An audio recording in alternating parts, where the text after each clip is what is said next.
Valley of the Kings, Egypt. November 4th, 1922. A young British archaeologist named Howard Carter raises his lantern, brushing sand off an ancient, untouched seal. In that silent moment, he realizes he's about to make one of the greatest archaeological discoveries of all time.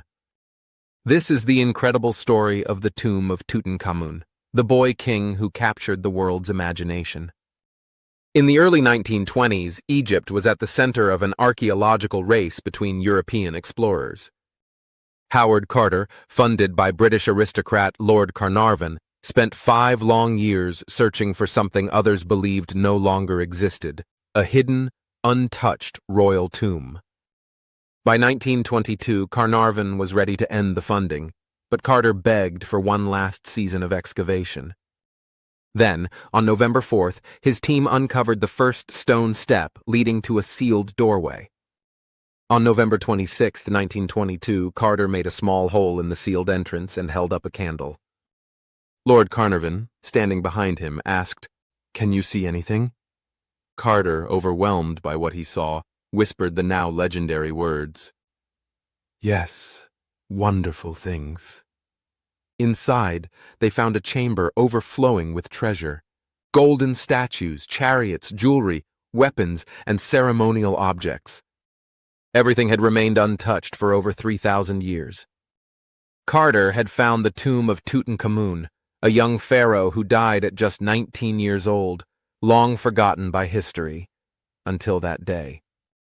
Over the following years, Carter's team cataloged over 5,000 artifacts from the tomb. The iconic golden death mask, inlaid with lapis lazuli and precious stones. A solid gold coffin weighing over 110 kilograms. Thrones, jewelry, weapons, musical instruments, and even board games. Each object told a story of ancient Egyptian life, beliefs, and burial rituals, providing an unparalleled window into history. Not long after the discovery, sensational newspaper headlines began spreading a chilling rumor: the curse of the pharaoh. Just months after entering the tomb, Lord Carnarvon died from an infected mosquito bite. Journalists quickly linked his death to an ancient curse protecting the pharaoh's rest. But the truth? There was no curse. Howard Carter himself lived for another 17 years. Most members of the excavation team also lived long, healthy lives.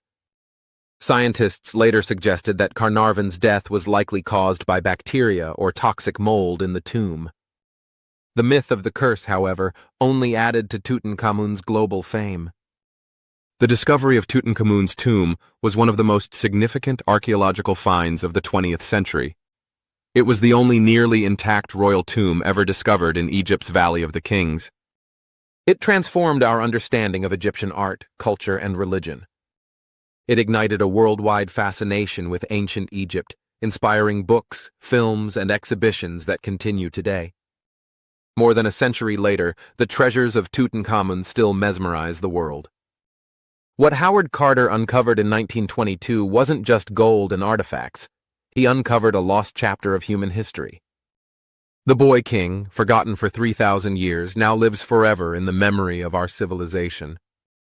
Tutankhamun's tomb was not a curse. It was a gift Egypt gave to the future.